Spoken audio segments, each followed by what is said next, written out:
Oh man, whew, feels so good. I tell you, I've been doing a lot of running around as of late. Nah, I enjoy it, but not to mention, making sure all these monsters come together like they're supposed to, and it's just interesting. Like, I think, what was it? Terrifier 3 is coming soon, and I'm trying to go ahead and catch up on watching 1 and 2 again, getting all that stuff coming back, getting that nice monster mix the way I'd like to. And then not to mention, I saw something really, really cool from some old colleagues of mine back in the day. People are really coming together like they should. But here's the thing, though. We got to go ahead and step back in because it's time for Welcome to the J-Man Show here on J360 Radio.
Yes. That's right, J360 Legion, and welcome back to the J-Man Show for episode 351, and it is also... Monster. That's right. Monster. Yep, it is the Monster Fest season, y'all. We are still pushing through. We're making things count with this. And let me tell you this, man. It feels so good for the second week of Monster Fest. I went back and I did a whole mix of different movies that I've watched throughout the Monster Fest years, in addition to some later ones, in addition to a Vincent Price film I haven't seen in quite some time. It's called The Last Man on Earth. Yeah, boy, this is becoming the best mix of Monster Fest greatness right now. And let me also tell you this. There was this movie that was made by some colleagues of mine from Clockout Films called Slaughter Beach. And let me tell you this. I rewatched it today, and I rewatched it again. Those guys did a great job on it, including those that have helped them in the crew and everything. The way they had that whole thing set up and put together was just phenomenal. That was one of the best horror movies I've seen this season so far. It is up there, baby. You know what I'm saying? I haven't done the rating system yet, and it will be coming out soon. Matter of fact, look forward to it, let's say, about this Saturday. Well, let me tell you this, though. Not many movies make it to level 5 in terms of, because, we go from 5 to 4 to 3 to 2 to 1. That movie definitely is a 5. I was entertained. I was a bit frightened, but, I managed to enjoy the atmosphere that it presented, and I really enjoyed the characters that were inside of the movie, and, yeah, that was really a good way to start there. Those guys are starting their features off with that. That's just nicely done. And, you got to give it up to those that have worked on movies. And I'm not saying that to, because they're friends of mine and all that jazz. No.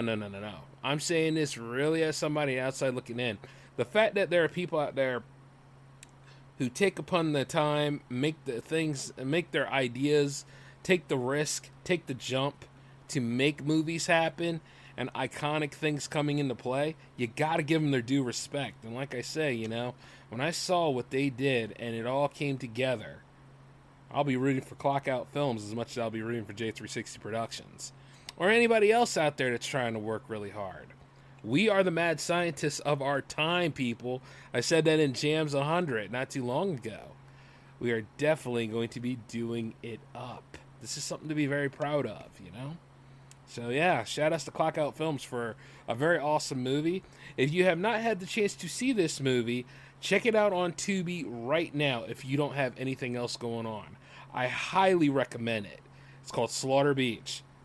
And would you believe that there's actually a Slaughter Beach in Delaware? Yes. And there's a lot of history behind that one. You know, I would go ahead and talk about that a little bit more, but that's not what you're here for, right? You're here for things that go bump in the night. You're here for some more fear factor, huh? You're here for a little bit of nightmares, if you will, huh?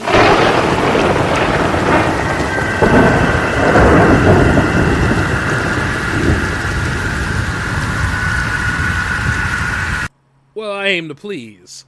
So I want to keep that in mind as we go through Monster Fest and everything else here. Oh, which reminds me, by the way, I remember talking to you guys about this last episode. It was called Causes and Effect. That's the name of that episode I was telling you about, where like there was this weird force and, you know, how this woman tried to control it, but then it didn't work. And then all of a sudden there was a big explosion at the end. It was called Causes and Effect. Now, where can you guys watch Tales from the Dark Side episode?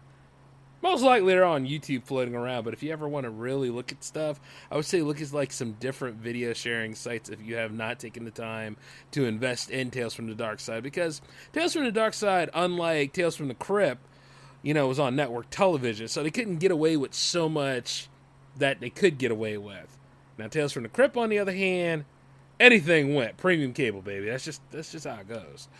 But, like looking back on it, I remember that episode distinctly because she really did try to control that chaotic force, and it wasn't going to end well. The only problem with that episode was it was kind of average, though, and a lot of them do be hitting that average. But at the end of it, though, where she could not escape because both of her legs were busted, and not to mention, like, it kept starting that fire, and then it had, like, the electrical cord, and then, like, it made an electrical fire occur along with the gas fire to burn her ass alive. That was wild. Well, yeah, but I think the most frightening one had to be when that woman took the last train ride in another episode, and it turned out no matter where she was going, that was the last train ride because she became a ghoul, you know what I mean? So it's like, yeah, that was her last train ride. She will never be alive again. And the sad part is she was trying to get home from her, because college was ended. It is kind of like when you watch Final Destination, these kids, sometimes they could have problems with each other, but, you look at them and you're like, they're not really bad kids, but that's just how life has been structured against them, along with Death's design. And if you mess with Death's design, chances are when you took things out of balance, it's going to come and correct that balance by any means necessary. Which reminds me, I think we're supposed to be getting another one of those, but, like I said, those are franchises I can watch over and over again. Like I mentioned about Terrifier 1 and 2, like, Art the Clown is such a vicious, spiteful character. But I noticed that a lot of people have not been talking about him unless it's like other filmmakers or it's people that really eat, sleep, and breathe horror who will speak about him. You know what I mean? But he's getting closer to that iconic level, like as Freddy Krueger, Jason, or any of the rest of them. And as I say that, I'm using that as examples. I know not to dive in and talk about them. Don't you get me to break my rule, damn it. But, as we are diving into a few things, we are going to have 4 different type of horror stories tonight. And the first one you're going to hear is actually called The Handprint. So, take a listen. This one is called The Handprint. Mr. Harvey had a big house that everyone in town was jealous of. One man, Mr. Stanley, always tried to buy it from him. "You're too old to take care of a place like this," he would say to Harvey. "I'm much younger and stronger. Let me buy it from you so you can move somewhere warmer." Harvey told Stanley that he would sell the house to him one day, when he was ready to move, but after years and years he still hadn't sold it. Until one day he was gone. No one knew what happened. Stanley moved into the house shortly after. He told people Harvey had finally sold it to him and moved to a warmer part of the country. Now, people knew Harvey was a private person. They also knew he had said he planned on selling the house to Stanley when he was ready, so no one asked too many questions when Stanley moved in. But the house was very big for one person. Stanley decided he could make some extra money by renting out one of the rooms. A young couple named McCarthy took to the room pretty quickly. It was a nice place to live. Stanley didn't charge him very much for the room, and every day he fed him potatoes from a large sack he kept in the cellar. There were only two things that the McCarthys did not like about living there. First, Stanley was just as private as Harvey. He made them promise never to go into the cellar without him. "What if we're hungry for potatoes and you're not home to get them?" they would ask. But Stanley told them they would just have to wait. The other problem was the strange red handprint on the hallway wall. It never went away. Stanley would try to paint over it, but the handprint would always come back. One day Stanley was out for a long time. The McCarthys were getting very hungry. They decided to go down to the cellar for potatoes, even though Stanley told them not to. I mean, he wouldn't find out if they went down fast and only took a few. The cellar smelled horrible. The McCarthys wanted to get their potatoes and get out of there as quickly as possible. They were taking potatoes out of the sack and were almost ready to head back upstairs when they noticed a strange shape poking out from beneath the big potato sack. After looking at it more closely, they realized it was a boot. They immediately got out of the house and found a neighbor to let them in. The McCarthys called the police and told them what they saw.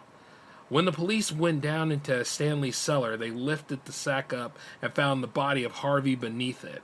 Stanley had killed him, hiding the body under the sack because he didn't want neighbors to spot him burying it. Strangely, the handprint on the wall was the same size as Harvey's hand. It never went away. After Stanley went to prison, other people lived in the house, but no one could paint over the handprint. It stayed there until the house burned down many years later.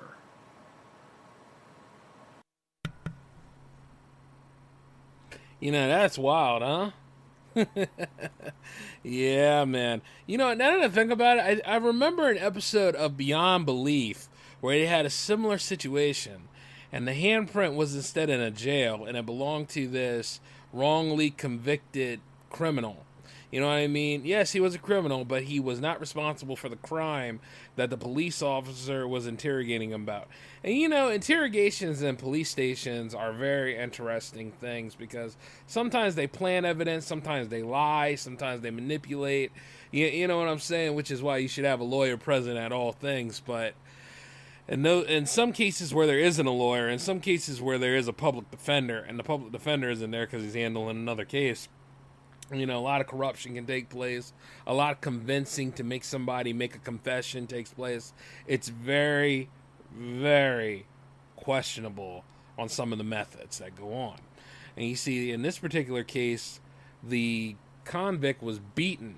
And you're not supposed to beat anybody, you know? I mean, granted, you can pound the table and do all sorts of other things, but you're not supposed to physically hit or attack whom you are interrogating or having conversations with. And I said allegedly. Keep that in mind, because there's quite a lot of stuff that goes on in there. Sometimes there's no cameras going on in there. You know what I'm saying?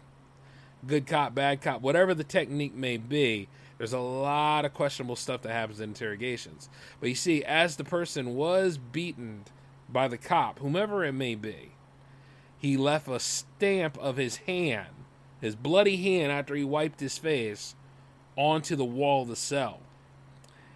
And you know, like the cop always wanted to erase that bloody handprint off and everything because he didn't want to be found out for being abusive and stuff.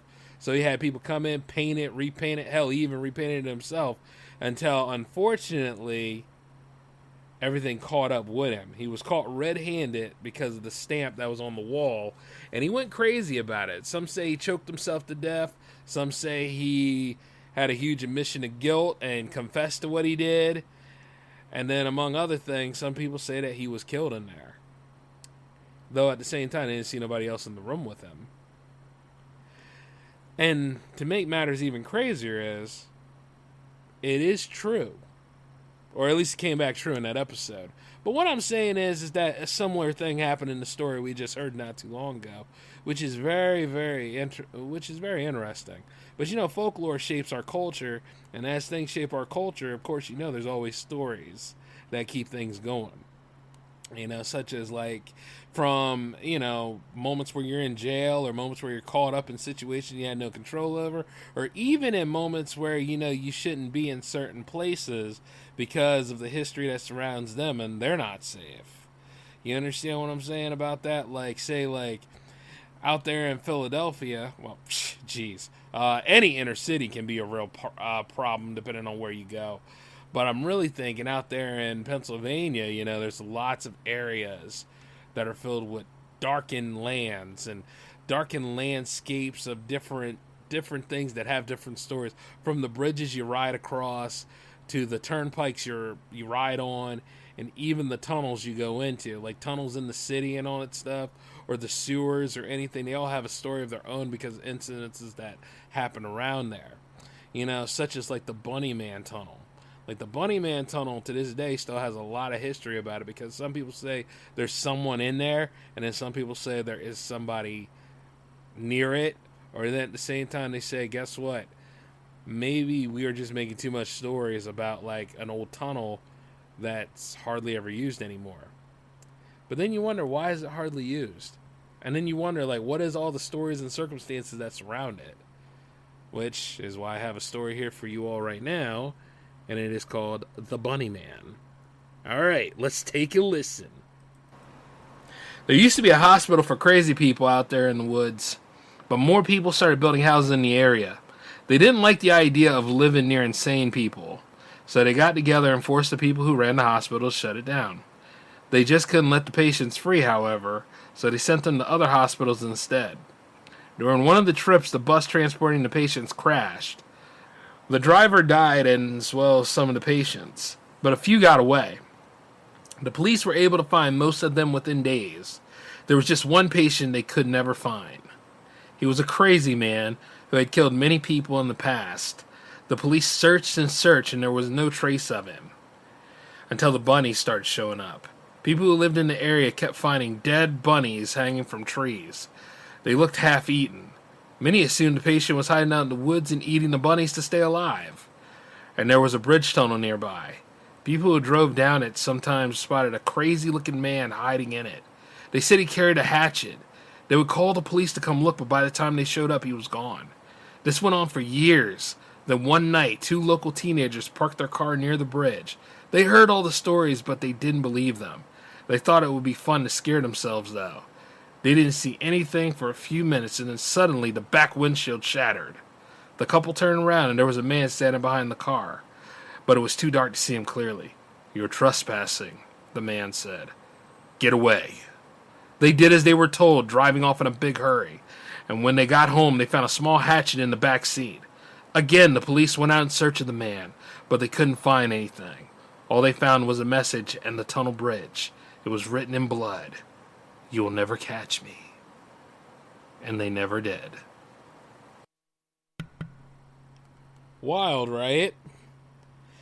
I mean, there are moments where, like, certain things have history. And if you look at it, there is a lot of psychiatric hospitals around, like, Pennsylvania, Maryland, New York. Quite a lot of abandoned places.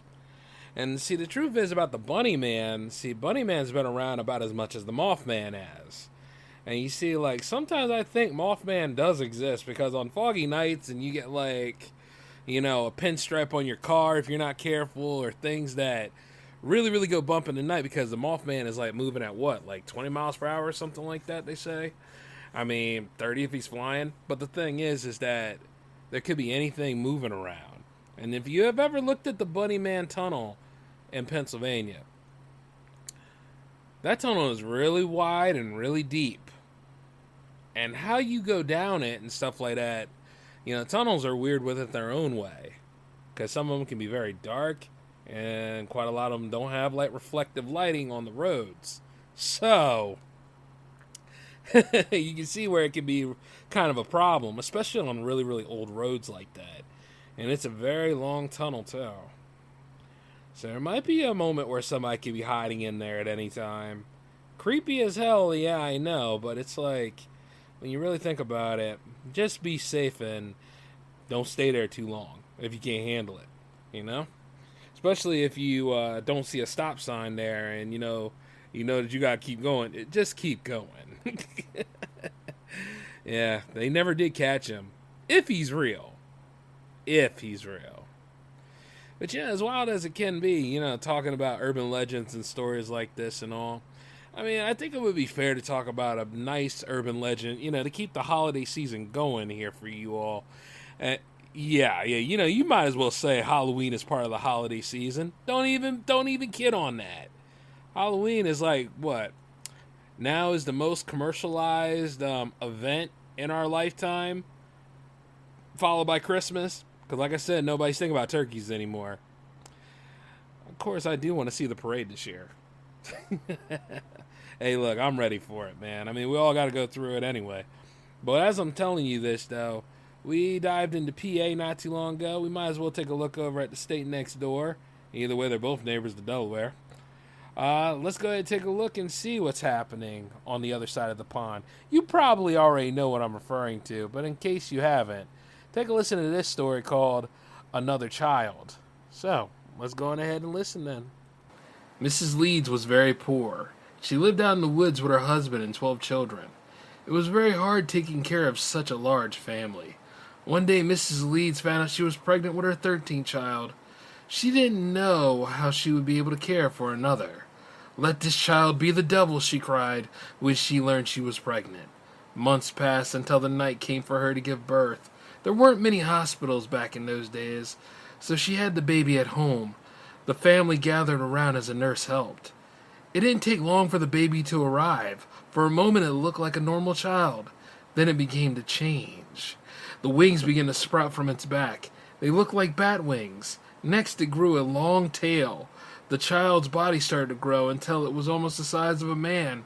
Its feet turned to hooves. Small horns sprouted from its head, and its face turned from a human's face into a goat's face.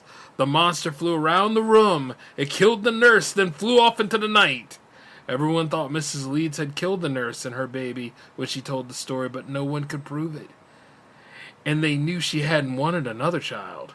Even though Mr. Leeds and all the other children told the same story, some people just thought they were too scared of Mrs. Leeds to tell the truth. Because they couldn't prove anything, the police never tried to punish Mrs. Leeds for her crime. But soon strange things started happening. Farmers had found many of their animals dead. It looked like they'd been attacked by a giant animal. Hunters heard terrible screams in the woods. They almost sound human, but not quite. Mrs. Leeds died soon after. Her story lived on, though. Some people even said they saw the monster from time to time. And some people still say they can hear its screams in the woods far away. So, in case you were wondering about that, that was indeed the story of the Jersey Devil. And, speaking of wild things in Jersey, right? Despite the jokes, despite all the crazy stuff that any of the surrounding states says about New Jersey has a lot of history with it, too. A lot of great folklore stories do come out of New Jersey. And if anything, that's one for me giving something to the Jersey people out there. Because you know what? Hold the Jersey Devil up. He's a symbol of yours.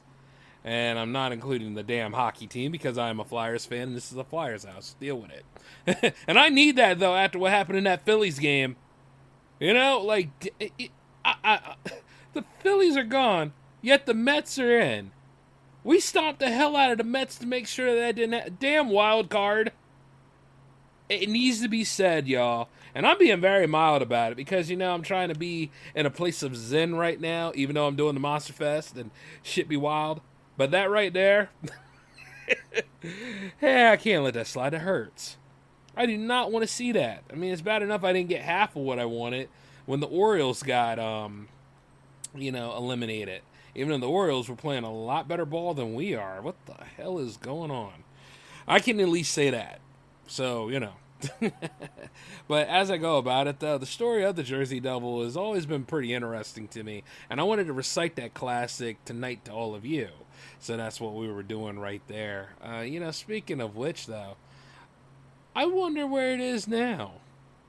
I wonder if it's still out there attacking farmers or... Well, it doesn't attack people. It goes after livestock for food. So, but if you ever had an interaction with the Jersey Devil, I wonder what a lot of y'all would do. See, me on the other hand, I don't know. I probably hang out with them. I don't know.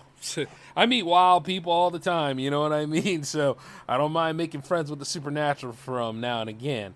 However, if it does wreck something or messes up my car, which already has enough problems, man, I don't know about friendship at that point.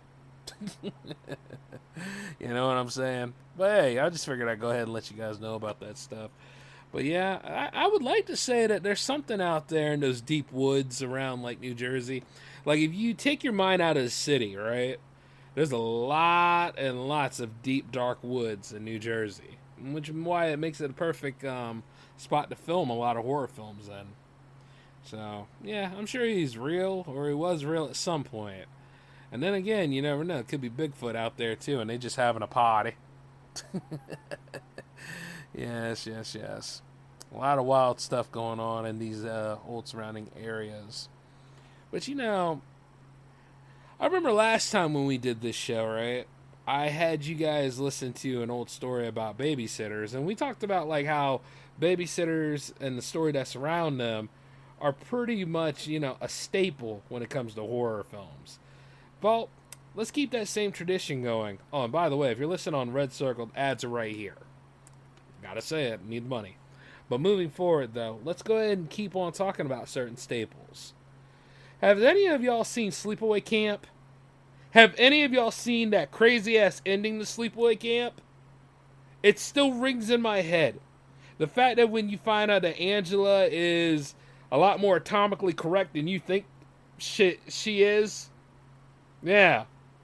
That is one wild-ass movie because of that scene right there. Everything else is pretty basic, but, like, when you get to certain points, there's something wrong with Angela, and Angela doesn't seem to be, like, 100% herself.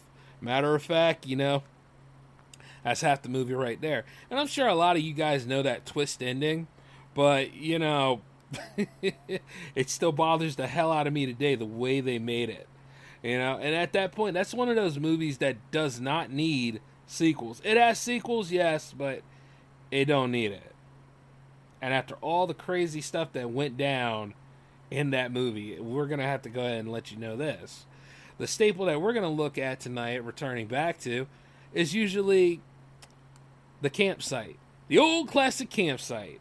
Where you as a kid or where you as a parent would send your kids and they go away from you. You think it's nice and everything, but then you start to wonder exactly what sort of creeps are out there, what sort of problems are out there, in addition to other things that go on. You know what I'm saying? Could be some deranged kids out there. Could be a deranged menace that's floating around. Could be somebody that's similar to the Bunny Man example that we dealt with tonight. And then, you know what? There's moments where everything you're afraid of comes to the right at that moment. And it's really, really wild. So, we have a story. My dad works in B2B marketing. He came by my school for career day and said he was a big ROAS man. Then he told everyone how much he loved calculating his return on ad spend. My friends still laugh at me to this day. Not everyone gets B2B, but with LinkedIn, you'll be able to reach people who do. Get a $100 credit on your next ad campaign. Go to linkedin.com/results to claim your credit. That's linkedin.com/results. Terms and conditions apply. LinkedIn, the place to be, to be. To cover that, you know what I mean? And it's called I Found You. So, get some s'mores ready. This is a good one for you. This would be a good point for me to end the show, but nope, we can't go anywhere without at least one more. And this one's called I Found You. So, let's take a listen. Richie lived in the city, but that summer he went camping in the country. He loved it. There was fishing and hiking and swimming. Some nights before going to sleep, all the campers would tell scary stories. There were a lot of stories about ghosts and werewolves and vampires, but the scariest story was about a killer who escaped from the nearby prison years ago. They said he hid out in the woods around the camp, no one caught him. But most were sure he still lived out there. Sometimes on dark summer nights, he would find lost campers and chop them to pieces with an axe. Richie pretended the story didn't scare him, but it was hard to sleep after hearing it. One night, all the campers played hide and seek. Richie found a spot under one of the beds and hid there.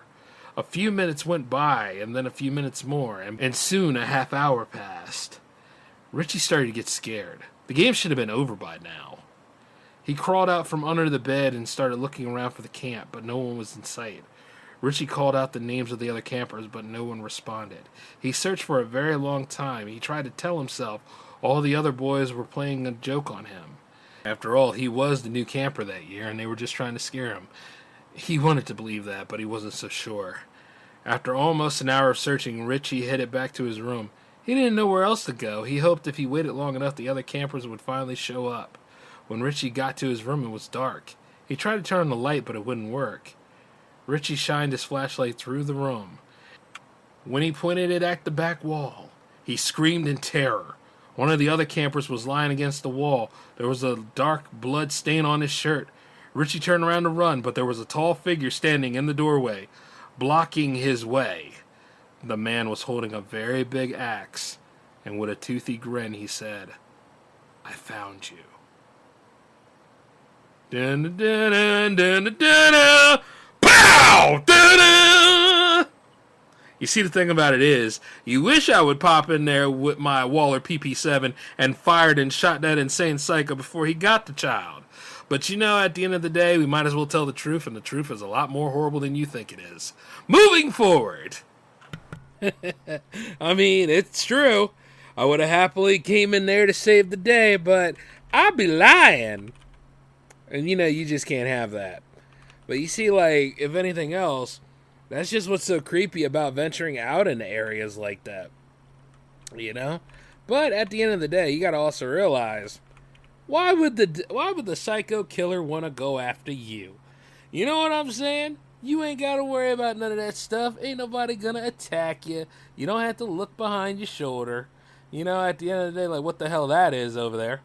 But yeah, ain't nobody coming over there to attack you and get you. Not this day and age anyway. Especially as we're over here reciting a few things about it.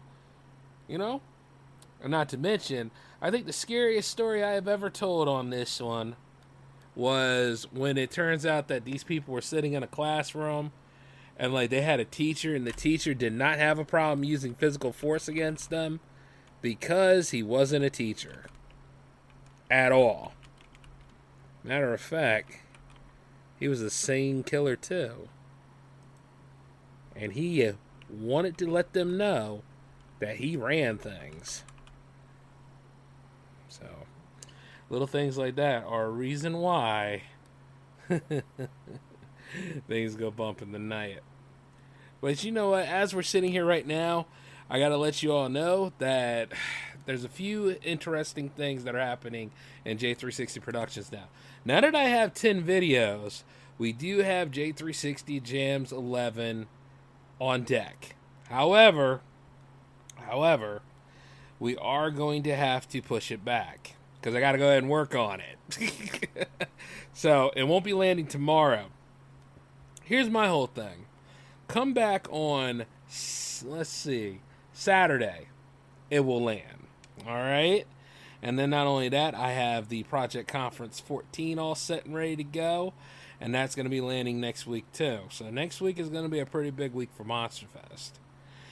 And then, for those of you who voted and actually participated in which one was going to be the show for you next Friday, you'll be happy to know that Jams 101 won the bet.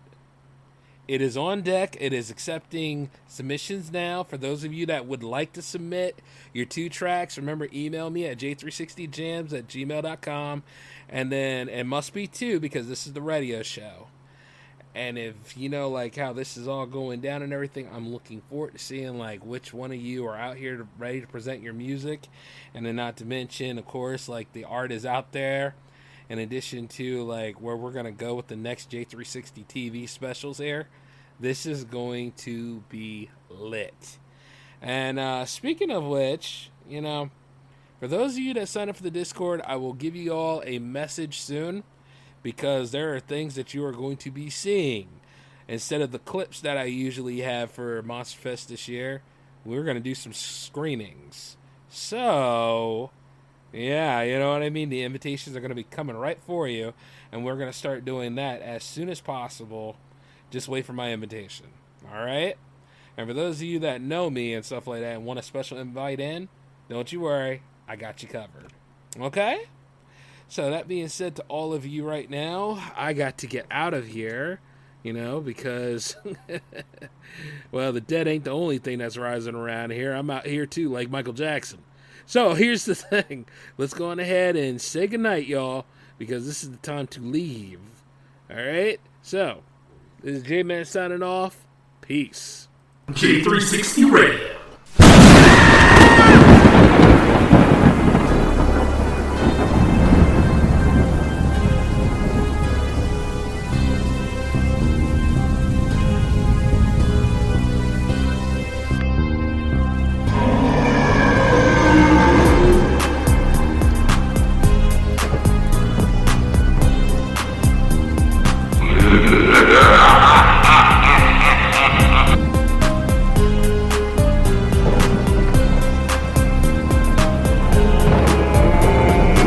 My dad works in B2B marketing. He came by my school for career day and said he was a big ROAS man. Then he told everyone how much he loved calculating his return on ad spend. My friends still laugh at me to this day.